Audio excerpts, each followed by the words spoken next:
Welcome to Chandru maths. So RRB NTPC 2025 ரெக்ரூட்மெண்ட்டில் டோட்டலாக 30,307 vacancies இருக்குது அப்படின்னு சொல்லி ஒரு ஷார்ட் நோட்டீஸ் வந்து வைரல் ஆகிட்டு இருக்குது. ஈவன் நம்மளுடைய டெலகிராம் குரூப்லேயுமே நிறைய பேர் வந்து இதை ஷேர் பண்ணியிருக்காங்க. சந்துரு மேத்ஸ் ஆப்லேயும் சேட்லேயும் வந்து நிறைய பேர் இதை ஷேர் பண்ணி இது உண்மையாக இல்லைன்னு கேட்டிருந்தாங்க. இது வந்து உண்மை கிடையாது, இது வந்து ஃபேக் நோட்டிஃபிகேஷன். ஓகே, இதை நீங்கள் நம்ப வேண்டாம்.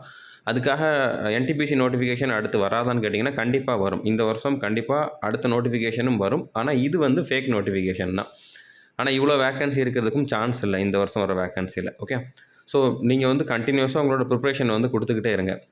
ஏன்னா அடுத்தடுத்து ரியல் நோட்டிஃபிகேஷன் நிறையா வந்திருக்கு. இப்போ எஸ்எஸ்சியில் வரிசையாக வந்திருக்கு, ரயில்வேலையுமே 1-2 நோட்டிஃபிகேஷன் வந்திருக்கு, அது போக ஐபியில் வந்திருக்கு, இப்போ ரீசெண்டாக கூட எய்ம்ஸில் வந்திருக்கு. அந்த மாதிரி கண்டினியூஸாக வீக்லி 1 or 2 நோட்டிஃபிகேஷன்ஸ் வந்துக்கிட்டே தான் இருக்குது. நம்ம சேனலில் நான் வீடியோஸ் கொடுத்துக்கிட்டே தான் இருக்கேன். அதெல்லாம் நீங்கள் வந்து அதுக்கெல்லாம் ப்ரிப்பேர் பண்ணிங்க அப்படின்னாலே ஆட்டோமேட்டிக்காக என்டிபிசி நோட்டிஃபிகேஷன் வர்றப்போ அதுக்கும் உங்களால் வந்து ஈஸியாக வந்து ப்ரிப்பேர் பண்ண முடியும். ஓகே, ஸோ அதனால் இது வந்து ரியல் கிடையாது. யாரும் அனுப்பிச்சாங்க அப்படின்னா நீங்கள் இதை நீங்கள் நம்ப வேண்டாம். புரிஞ்சிருக்குன்னு நினைக்கிறேன். தேங்க்யூ.